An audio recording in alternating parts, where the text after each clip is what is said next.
Bonjour tout le monde, bienvenue à une autre vidéo, un vlog de la semaine, un résumé de la semaine. Et quoi dire, là, je vérifie Whisky là, parce qu'il joue dans les pattes de mon trépied. Écoutez, quoi dire d'autre que cette semaine fut une semaine extraordinaire, mais pas pour le meilleur. On va parler de deux choses. Ce qui s'est passé au Capitole aux États-Unis, à Washington DC, et pour nous, le confinement qui a été appliqué de façon un petit peu plus sévère pour à partir d'aujourd'hui jusqu'au 8 février. Alors, on ne peut pas s'empêcher de commencer à parler de notre gros bébé whisky. On ne peut pas s'empêcher de commencer à parler de ce qui s'est passé au Capitole. Bon. Écoutez, j'ai trouvé ça horrible, comme la plupart des gens, ce qui s'est passé. C'est une incitation de la part du président des États-Unis à l'insurrection. C'est quelque chose de jamais vu, surtout dans un pays qui représente la démocratie au travers de la planète. C'est une honte, ce qui s'est passé. C'est une honte que ce narcissiste psychopathe soit en poste, le poste le plus important de la planète. C'est un malade mental.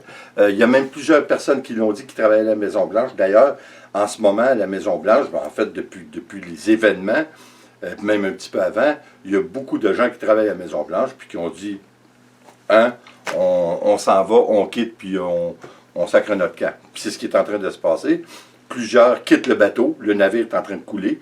Plusieurs le quittent parce qu'ils s'aperçoivent que ce gars-là, il n'est pas sain d'esprit. Ça c'est clair. Et il y a encore des doutes. Vous savez, on essaie de ne pas porter jugement, mais si vous regardez les gens qui étaient sur place au Capitole lors de la protestation, de toute façon, on appelle ça des terroristes. C'est des terroristes de par l'intérieur. C'était pas tous des 100 watts. Là. Le quotient intellectuel, vous en prenez 100, c'est clair que c'était pas très, très élevé. Là. On frisait pas tout à fait les 100. Alors, c'est pas peu dire. C'est clair de ce qui s'est passé. Mais il y a des choses qui sont un petit peu... Ça nous donne un petit goût amer parce que comment se fait-il qu'il était au courant, là, la manifestation, elle a été demandée par Trump. Ils ont dit, venez dire ce que votre désappointement sur les élections frauduleuses. C'est un malade mental, le gars. Là. Il est en train de rendre les gens... Il veut presque qu'ils prennent les armes, les gens. Il a dit, écoutez, pendant un speech qu'il a donné avant les élections pour le Sénat, qu'ils ont perdu d'ailleurs pour la première fois depuis je ne sais pas combien de décennies, maintenant, la majorité au Sénat devient démocrate. Ça ne fait pas son affaire, mais pas du tout. Ça me surprend qu'il n'ait pas traité cette élection de frauduleuse comme tout le reste. Juste la journée avant, donc je crois que c'est mardi dernier, il a fait une allocution aux gens en Georgie et il disait que il fallait se battre pour ne pas sortir de la Maison-Blanche. C'est qu'il y a. Il incite la violence, ce type-là. C'est un mauvais perdant. Il ne veut pas accepter la défaite. Écoutez, les gens qui croient encore qu'il y a eu des choses qui ne sont pas correctes dans l'élection présidentielle doivent se rappeler qu'avant les élections, Trump a dit sur la place publique, puis c'est enregistré, c'est en vidéo pour qui veut le voir, que il va gagner les élections et que s'il les perdait, c'est parce que le vote était frauduleux. C'est pas des farces, là. Fait que, en quelque part, là, vous voyez l'instabilité de ce type-là. Il est dangereux. Il y a quelques semaines, paraîtrait-il, qu'il voulait attaquer l'Iran. C'est les généraux eux-mêmes qui l'ont dissuadé, qui ont dit ça n'a pas de bon sens. Vous savez, c'est grave, là, ce qui s'est passé. Il y a eu une insurrection à l'intérieur du Capitole. Il y a eu du grabuge, il y a eu mort d'homme. En fait, c'est une dame qui est décédée. Il défonçait les portes avec des morceaux de bois et puis tout ça. Puis à un moment donné, les services secrets qui sont en arrière, ils ont ouvert le feu. Ils n'étaient pas là pacifiquement, ce monde-là. Là. Ils ont couru un petit peu après. Mais encore une fois, qui est totalement responsable de la situation? C'est le fou à Maison-Blanche qui a appelé à cette insurrection. Ça n'a aucun sens. C'est de mettre en jeu la démocratie d'un pays qui représente celle-ci. C'est incroyable ce qui s'est passé. Vous savez, j'ai pas assez de mots pour vous dire ce que je pense de la situation. C'est très, très dangereux.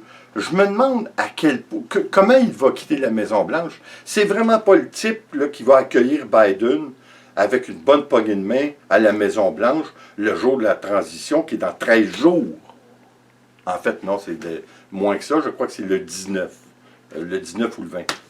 Alors, vous savez, c'est à se demander jusqu'où ça va aller, tout ça. Est-ce qu'il va laisser la Maison-Blanche dans un désarroi total? Est-ce qu'il va briser les meubles? Est-ce qu'il va mettre le feu? C'est un malade, le type. Je comprends pas que personne le voit. C'est depuis le début. Ce type-là voulait construire un mur au Mexique au coût de 6 milliards. Il disait, il n'y a pas de problème, là. C'est le Mexique qui va payer ça. Le Mexique n'a jamais payé ça, puis il ne paiera jamais. C'est un malade, le type. Le type ne fait qu'engendrer la haine. C'est ça qui est le plus dangereux de ce type-là. Il y a une chose que je crois, par contre, fermement, c'est que ce type-là, probablement, se croit dans sa maladie.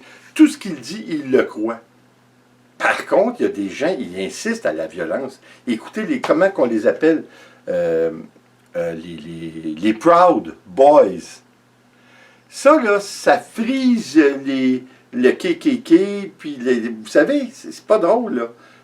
On est dans un État presque militaire aux États-Unis, sur le point de le devenir. Vous savez, je ne sais pas si vous vous rappelez, là, à peu près un mois ou deux, j'avais fait un petit vidéo, là, comme d'habitude, mon vlog du samedi, puis j'avais parlé de la petite histoire que j'avais rêvée, c'est-à-dire que le président ne sorte pas, qu'il mette à feu et à sang la Maison-Blanche, que Biden était pour être tué dans les 2 premières années de son mandat, la vice-présidente Harris était pour prendre la relève, ainsi de suite. Mais vous savez, on est près de la guerre civile. Il y a beaucoup de malades qui suivent ce Trump, qui ont dit « Non, non, on est prêt à prendre les armes pour ça ». Eux autres se croient vraiment, par contre, à cause de ce fou-là, croient vraiment qu'ils défendent la démocratie, parce qu'ils croient. Vous savez, quand un président a des doutes sur la légitimité d'un vote, il a des recours légaux. Il les a tous pris.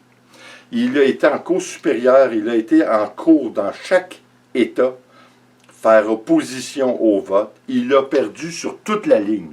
À un moment donné, lâche le morceau. Hein? Ça, c'est clair.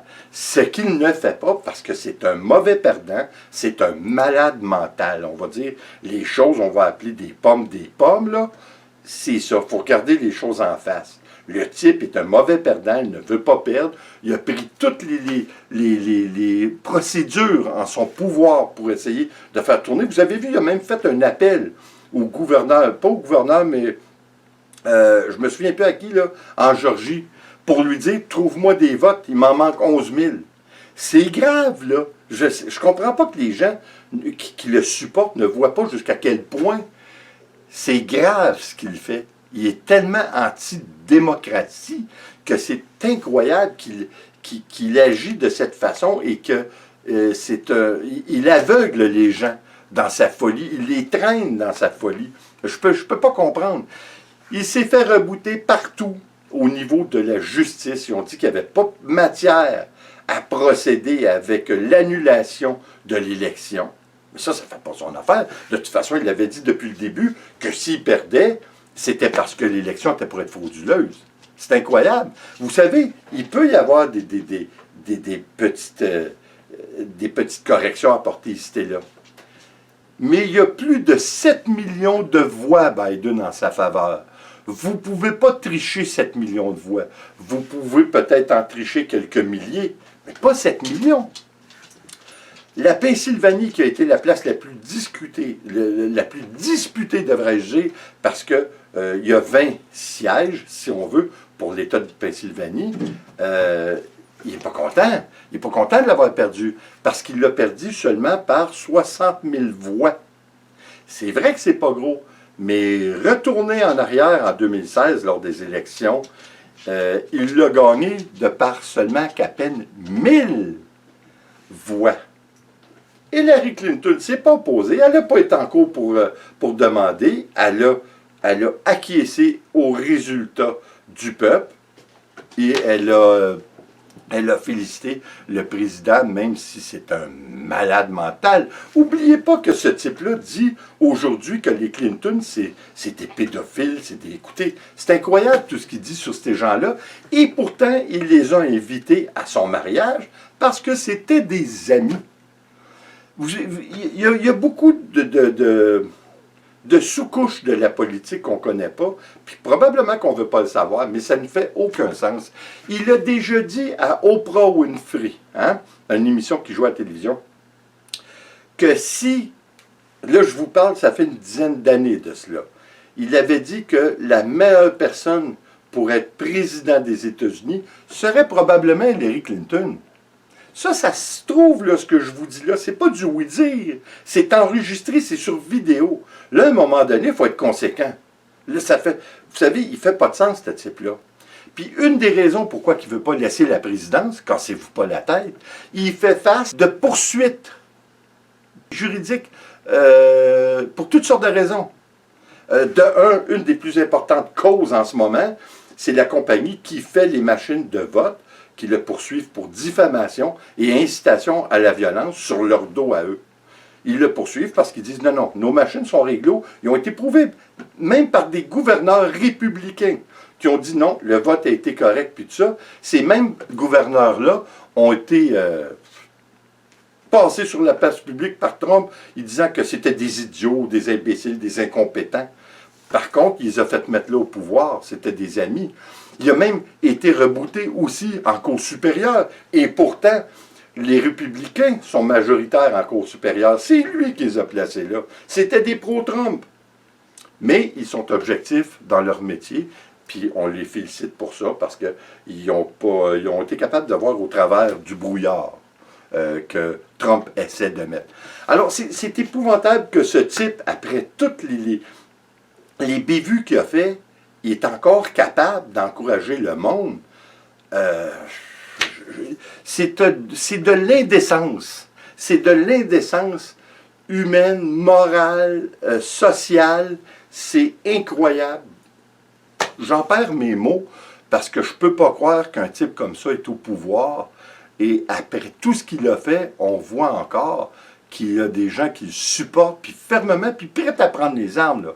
J'espère que ce qui s'est passé cette semaine va en apaiser quelqu'un qui vont voir, qui vont dire « Oh, je pense qu'il n'est pas normal, le gars. » Mais il n'est pas normal, le gars. Il est temps que quelqu'un se l'aperçoive. J'ai mille et une choses qu'on peut dire de lui. Il n'a pas fait la preuve là, qui est un petit peu cinglé dernièrement. C'est depuis le début qu'il est inconséquent. Regardez tous les gens qu'il a renvoyés de son cabinet. Il a le record de tous les temps, de tous les présidents. Si ce n'est pas des yes-men, puis il n'acquiesce pas à ce qu'il dit, il les met dehors. C'est pas compliqué, il les met dehors. C'est le premier président, en plus, qu'il a combattu les médias. Le droit journalistique, le droit à l'information, il a essayé de l'empêcher au peuple.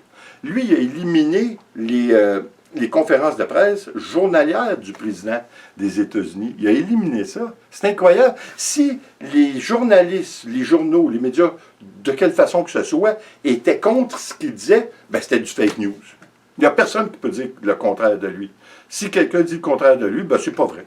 C'est des fake news. C'est vraiment incroyable. Je ne sais pas comment ça va terminer. Ça me fait peur un petit peu, puis je suis obligé de vous avouer que je crois encore fermement que la vie de Biden est en danger. J'ai peur pour sa vie dans les 2 premières années de son mandat, parce que si on regarde les gens qui suivent Trump, ils croient fermement là, qu'ils se sont fait flouer dans cette histoire. Ça, je suis convaincu que plusieurs d'entre eux le croient. Il y avait même des gens qui pleuraient, là. C'est pas des farces.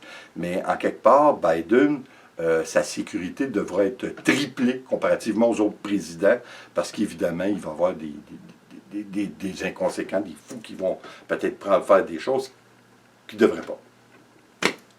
Ici, on nous annonçait, quand est-ce qu'on nous a annoncé ça? Mercredi. Mercredi, on nous a annoncé qu'on avait un couvre-feu à partir d'aujourd'hui, aller jusqu'au 8 février, un couvre-feu qui dure de 8 heures le soir à 6 heures le matin. Est-ce qu'il va y avoir des conséquences à ça? Je suis obligé de vous dire qu'il n'y a pas grand-chose de changé dans ce qu'il nous avait dit. Ils disent de donner plus de pouvoir aux policiers pour agir en conséquence et de faire respecter les résolutions prises par le gouvernement. Mais en fin de compte, là, dans les grandes lignes, je trouve que ça ne changera pas grand-chose. Et puis, vous savez, ici, on appelle les gens qui ne croient pas du tout à la pandémie des covidios. Mais je m'excuse, les covidios, ils ont peut-être des raisons de penser de cette façon. C'est-à-dire que, depuis le début, l'information qu'on nous donne et les restrictions qu'on nous donne sont tellement contradictoires. Juste pour la plus simple, les grands-parents avaient le droit, là ça l'a changé, c'est le peu de choses qui a changé, les grands-parents avaient le droit de garder leurs petits-enfants, mais n'avaient pas le droit d'aller chez leurs enfants. C'est inconséquent. Encore là, on a choisi le mot, hein, je crois, aujourd'hui, là, mais ça fait pas de sens. Puis en plus, c'est des demi-mesures.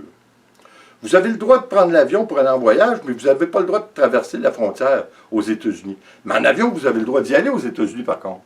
Alors, à un moment donné, si vous donnez un pouce à l'être humain, c'est sûr qu'il va prendre le pied. À un moment donné, il faut être conséquent. On fait des lois, pas à moitié. Là, ça ne fait pas de sens. Les pentes de ski, le ski, écoutez, ça reste ouvert jusqu'à 8 heures le soir. Vous regardez ces pentes de ski, il n'y a pas de distanciation. Comment voulez-vous vous distancer? Juste les chairlifts, puis ça. Écoutez, ça ne fait aucun sens. Je ne vois pas comment on va régler le problème de cette façon. Espérons, parce que là, ça va durer 4 semaines, là, ce confinement, avec ce couvre-feu. Espérons qu'il y ait des conséquences positives, puis qu'on en sorte, parce que si on n'en sort pas, on n'est vraiment pas sorti de l'auberge, puis c'est pas pour cet été que ça va se régler. On a 35 000 ou 36 000 vaccinés jusqu'à maintenant, alors qu'on serait supposé d'être rendu à 600 000. Mais ça, c'est pas juste la faute de la logistique de notre province, c'est la faute du fédéral qui nous envoie pas assez de doses.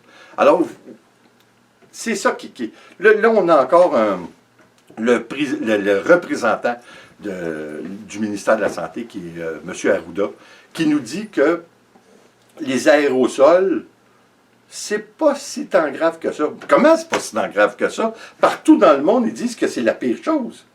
Nous, ils attendent les études. Ils attendent quoi, les études? Ça fait des siècles qui ont été faits. Vous savez, c'est ça qui est décourageant. Au début, ils nous disaient, oh, les masques, c'est pas si important que ça. Comment? Ils ne sont pas conséquents. C'est eux qui ont créé les covidios. Il y a eu un manque de transparence. Ils nous ont traités, ils nous ont maternés.